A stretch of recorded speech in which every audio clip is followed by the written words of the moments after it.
Hidrolisis adalah suatu reaksi penguraian di dalam air.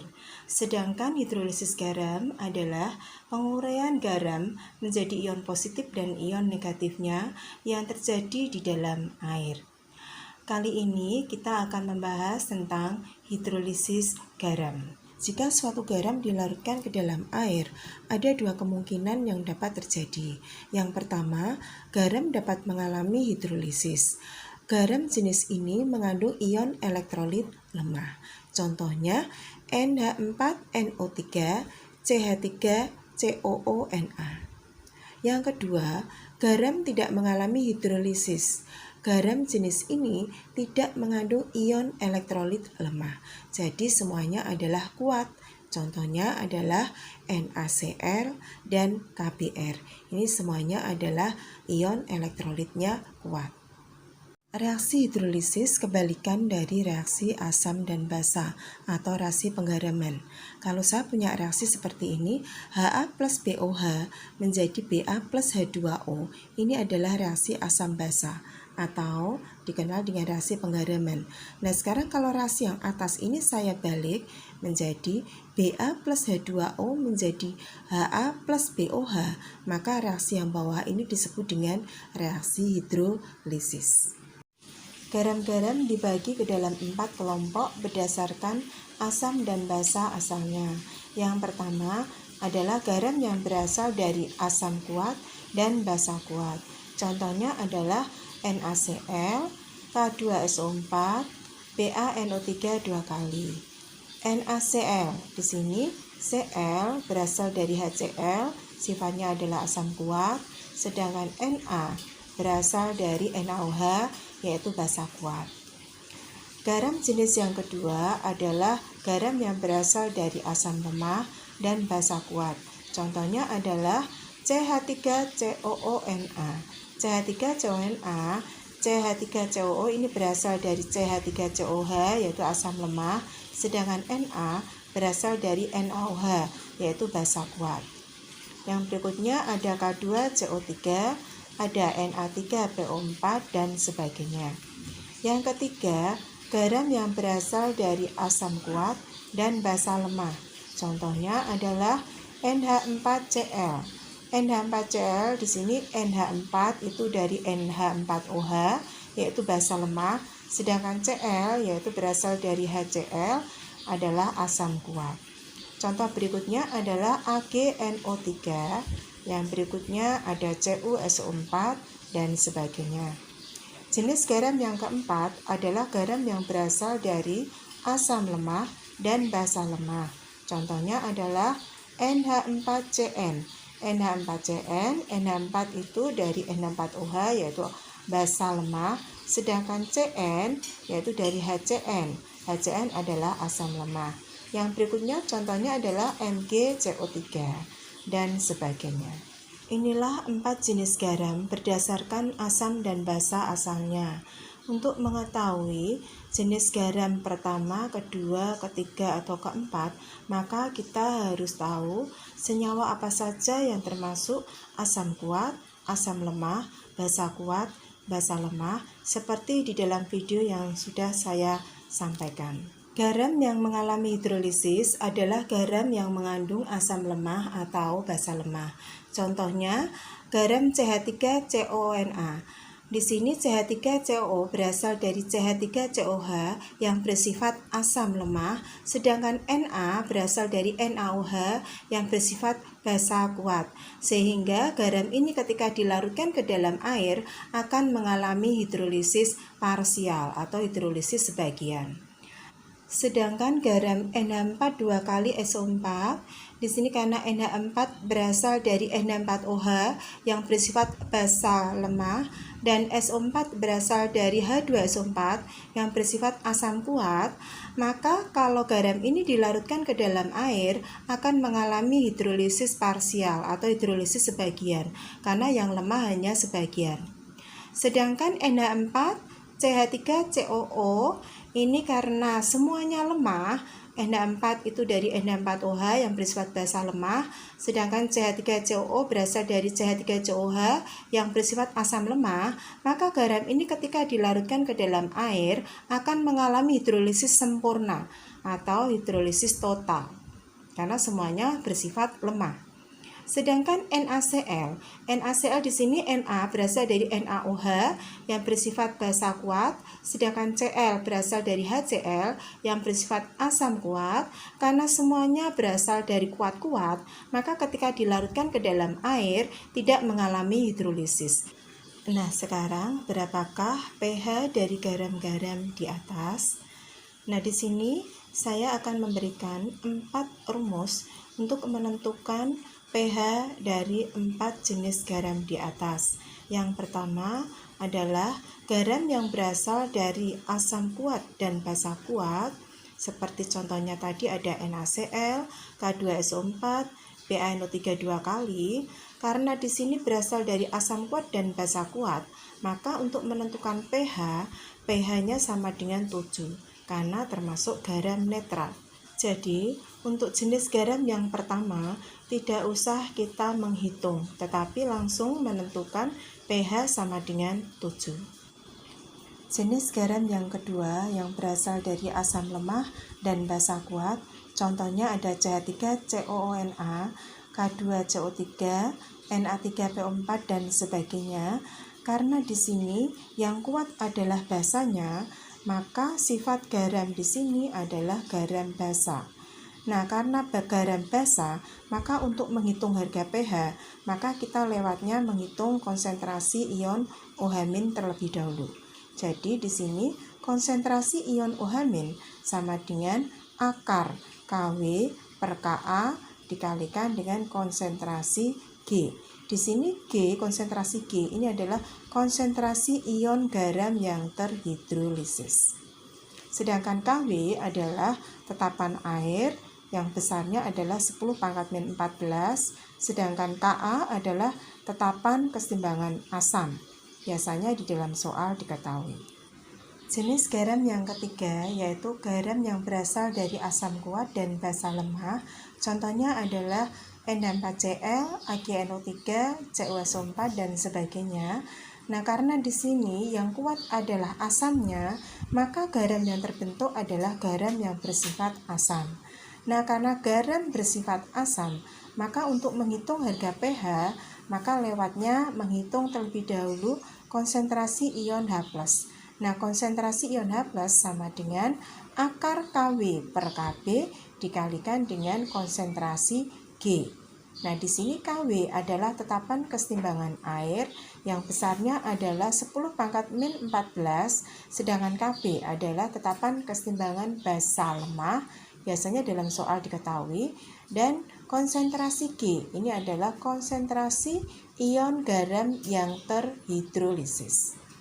Jenis garam yang keempat adalah garam yang berasal dari asam lemah dan basa lemah. Contohnya adalah NH4CN, MgCO3, dan sebagainya. Karena garam ini terhidrolisis sempurna karena berasal dari lemah-lemah, maka harga pH bukan bergantung pada konsentrasi garamnya, tetapi bergantung pada harga Ka dan Kb-nya. Nah, jika harga Ka sama dengan Kb, maka larutan bersifat netral. Jadi harga pH-nya sama dengan 7. Jika harga Ka lebih besar daripada Kb, maka larutan garam bersifat asam. Jadi pH kurang dari 7. Jika harga Ka kurang dari Kb, berarti larutan bersifat basa, maka pH lebih dari 7. Nah, untuk menghitungnya kita bisa menggunakan rumus konsentrasi ion H+ sama dengan akar Kw kali Ka per Kb. Jadi kalau Kw adalah 10⁻⁴, harga Ka dan Kb biasanya diketahui di dalam soal. Nah, setelah konsentrasi ion H+ ataupun konsentrasi ion OH- kita dapatkan, maka kita nanti kembali ke rumus seperti ini, yaitu pH sama dengan min log konsentrasi ion H+, ataupun pOH sama dengan min log konsentrasi ion OH-, dan di sini pH plus pOH sama dengan 14. Contoh soal nomor 1, hidrolisis tidak terjadi pada larutan titik-titik. Yang A, kita lihat CH3COONa, berarti di sini CH3COO itu berasal dari CH3COOH yang memiliki sifat asam lemah. Sedangkan yang Na itu dari NaOH yaitu basa kuat. Berarti di sini dari asam lemah dan basa kuat. Kalau dari asam lemah dan basa kuat, berarti di sini ada yang lemah sebagian, berarti terjadi hidrolisis parsial. Hidrolisis parsial atau sebagian. Nah, sekarang yang B NH4Cl. NH4Cl itu NH4 itu dari NH4OH yang memiliki sifat basa lemah. Sedangkan Cl itu dari HCl yang memiliki sifat asam kuat. Berarti di sini terjadi hidrolisis sebagian karena ini yang lemah adalah yang basa lemah. Berarti di sini terjadi hidrolisis sebagian atau parsial, sama seperti yang A. Nah, sekarang yang C, CH3COONH4. Nah, di sini CH3COO itu berasal dari CH3COOH yaitu asam lemah ya, asam lemah. Sedangkan NH4 itu dari NH4OH yaitu dari basa lemah. Berarti di sini semuanya lemah. Berarti terjadi hidrolisis sempurna. Ya. Sedangkan yang di sini NH4 2 kali SO4. NH4 itu dari NH4OH. NH4OH itu adalah basa lemah, sedangkan SO4 itu dari H2SO4 yaitu asam kuat. Nah, berarti di sini terjadi hidrolisis sebagian atau parsial. Ya. Sedangkan K2SO4 di sini K itu dari KOH. KOH itu memiliki sifat basa kuat, sedangkan SO4 dari H2SO4 yaitu memiliki sifat asam kuat. Karena di sini sama-sama kuat, berarti tidak terjadi hidrolisis. Tidak terjadi hidrolisis. Jadi jawabannya adalah yang E. Nomor 2, larutan 1 molar di bawah ini yang mempunyai pH paling tinggi. Nah, kita lihat dari yang A di sini Na2SO4. Na di sini dari NaOH. NaOH itu adalah basa kuat. Nah, di sini SO4 itu dari H2SO4 yaitu asam kuat. Berarti di sini dari basa kuat dan asam kuat, maka namanya adalah garam netral. Kalau garam netral berarti pH sama dengan 7. Jadi di sini pH sama dengan 7. Sedangkan KCl di sini dari K itu KOH. KOH itu sifatnya adalah basa kuat. Sedangkan Cl itu HCl dari asam kuat. Nah, sama-sama kuat berarti terbentuk garam netral juga. Maka pH sama dengan juga 7.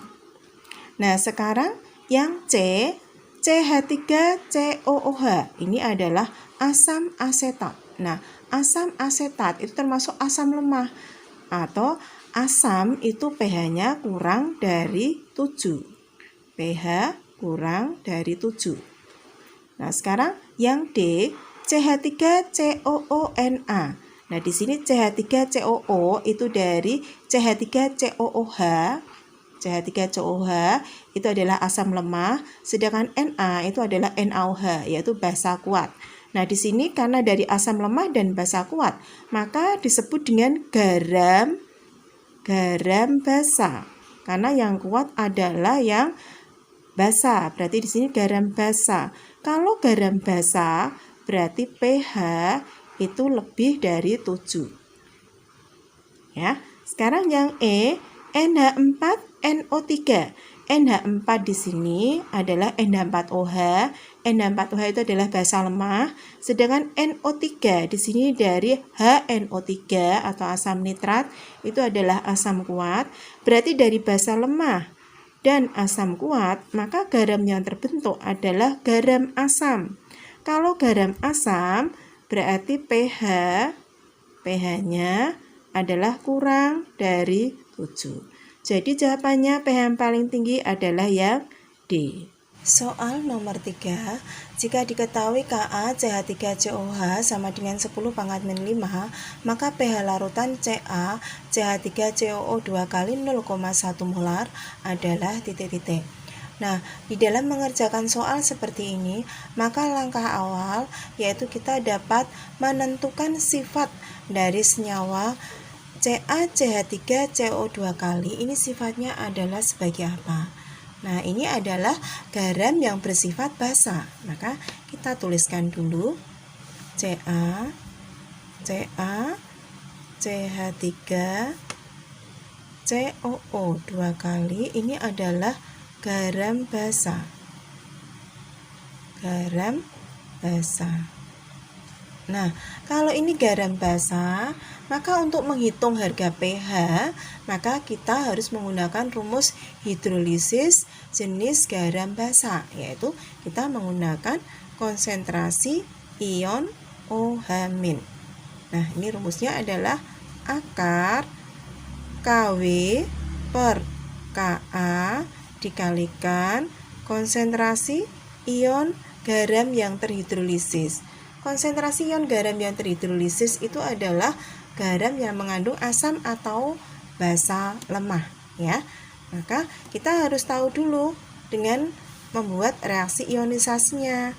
Berapakah konsentrasinya ion G ini? Nah, kita lihat di sini reaksi ionisasi CaCH3COO 2 kali. Ya, gini kita buat reaksi ionisasi. Ini tandanya bolak-balik karena ini terjadi hidrolisis parsial, ya. Maka ini menjadi Ca2 plus 2 CH3COO-. Nah, di sini kalau reaksi ini sudah setara, kalau ini reaksinya sudah setara, maka kita tinggal menuliskan data di dalam reaksi ini. Nah, kalau di sini tadi kan garam CaCH3CO2 kali diketahui di soal ini adalah 0,1 molar. Nah, sekarang kita ingin mencari ion garam yang terhidrolisis atau konsentrasi ion garam yang terhidrolisis. Berarti di sini yang lemah kan CH3CO-, maka kita carinya ini. Nah, dengan cara penyetaraan. Artinya kalau ini angka koefisiennya 1 sekian molar, berarti kalau ini angka koefisiennya 2, ini berarti 2 dikalikan 0,1 molar. Nah, inilah G. Ya, ini adalah konsentrasi ion garam yang terhidrolisis. Jadi yang lemah, kita ambilnya yang lemah. Maka data ini kita masukkan ke sini. Nah, kita masukkan ke sini ya. Jadi ini akar Kw adalah 10 pangkat min 14, sedangkan Ka adalah di soal tadi 10 pangkat min 5. Sedangkan ion garam yang terhidrolisis adalah 2 kali 10 pangkat min 1. Jadi 2 kali 0,1 itu 10 pangkat min 1. Ya, kita masukkan ke sini. Kayak gini ya. Nah, kita masukkan. Sekarang jadi ini 2 kali 10 pangkat. Di sini min 14, ini min 1, berarti min 15. Ini 10 pangkat min 5, naik saja di atas ke atas, jadinya 10 pangkat 5. Ya. Nah, kita hitung saja. 2 kali 10 pangkat, ini min 15, ini 5, berarti 10 pangkat min 10. Nah, ini kita selesaikan. Jadi di sini akar 10 pangkat min 10 itu 10 pangkat min 5. Nah, kalau akar 2 kita biarkan saja. Kalau memang di soal tidak diketahui akar 2 berapa, kita biarkan ya. Kalau sudah, kita hitung saja harga POH-nya. POH sama dengan min log. Min log konsentrasi ion OH- sama dengan min log 10 pangkat min 5, ini tadi ya, dari data ini, kali akar 2. Maka sama dengan min log 10 pangkat min 5 ditambah min log akar 2. Nah, di sini min log 10 pangkat min 5 itu adalah 5. Sedangkan yang ini kita biarkan saja, karena log akar 2 kalau di soal tidak diketahui kita biarkan saja. Cuma ini keluar, ini plus, ini min, jadinya ini min. Ya, ini min log akar 2. Nah, sekarang pOH sudah, maka kita menghitung pH. pH sama dengan 14 min pOH. Sama dengan 14 min, kita masukkan di sini 5 min log akar 2. Nah, ini jadinya 14, ini min, ini 5, berarti min 5 dikeluarkan saja ya. Ini min jadinya plus log akar 2. Maka 14 min 5 adalah 9, ini plus log akar 2. Jadi jawabannya pH-nya adalah 9 plus log akar 2. Soal nomor 4, jika Kb NH4OH sama dengan 10 pangkat min 5, maka larutan garam NH4Cl 0,1 molar mempunyai pH titik-titik. Nah, kalau soal seperti ini, kembali kita harus dapat menentukan senyawa NH4Cl itu sifatnya sebagai apa. Ya, NH4Cl ini adalah garam yang bersifat, jadi NH4Cl, bentar ya, NH4Cl ini adalah garam yang bersifat asam. Ya, ini adalah garam yang bersifat asam. Nah, kalau ini adalah garam asam, kita disuruh mencari harga pH-nya berapa. Maka kita menggunakan rumus hidrolisis jenis garam asam. Maka kalau garam asam berarti kita memakainya konsentrasi ion H+. Nah, ini rumusnya adalah akar Kw per Kb dikalikan dengan konsentrasi ion garam yang terhidrolisis. Nah, kita cari dulu konsentrasi ion garam yang terhidrolisis seperti soal nomor 3 tadi. Kita buat reaksi ionisasi dari garam ini. NH4Cl terionisasi, nah, ini ya, menghasilkan NH4 plus dan Cl-. Nah, di sini kalau reaksi ini sudah setara, maka ini bisa kita gunakan untuk perhitungan. Nah, caranya kita masukkan data ini 0,1 molar ya, itu ke dalam garam NH4Cl ini. Nah, kita masukkan ke sini molar. Nah, setelah itu kita lihat ion yang berasal dari yang lemah, maksudnya itu asam atau basa lemah, itu yang mana? Oh, yang lemah adalah NH4+. Maka ini yang kita gunakan untuk penghitungan ya. Jadi kalau ini angka koefisiennya 1 sekian, kalau ini angka koefisiennya 1, berarti juga sama, yaitu 0,1 molar. Nah, maka inilah data dari konsentrasi ion garam yang terhidrolisis atau konsentrasi G ya. Karena ini adalah yang lemah, ini kuat. Jadi yang kita ambil yang lemah, karena yang mengalami hidrolisis itu adalah yang lemah ya. Nah, setelah itu data ini kita masukkan ke sini. Nah, kita masukkan ke sini ya. Jadi akar Kw itu 10 pangkat min 14 dibagi Kb-nya adalah 10 pangkat min 5 dikalikan G-nya, ini 10 pangkat min 1 ya.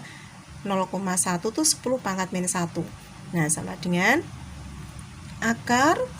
Nah, di sini 10 pangkat min 14, ini min 1 berarti kan min 15. Ini naik saja 10 pangkat 5. Jadinya akar 10 pangkat min 10. Akar 10 pangkat min 10 sama dengan 10 pangkat min 5. Jadi pH sama dengan min log konsentrasi ion H+ sama dengan min log 10 pangkat min 5. Jadi pH-nya sama dengan 5.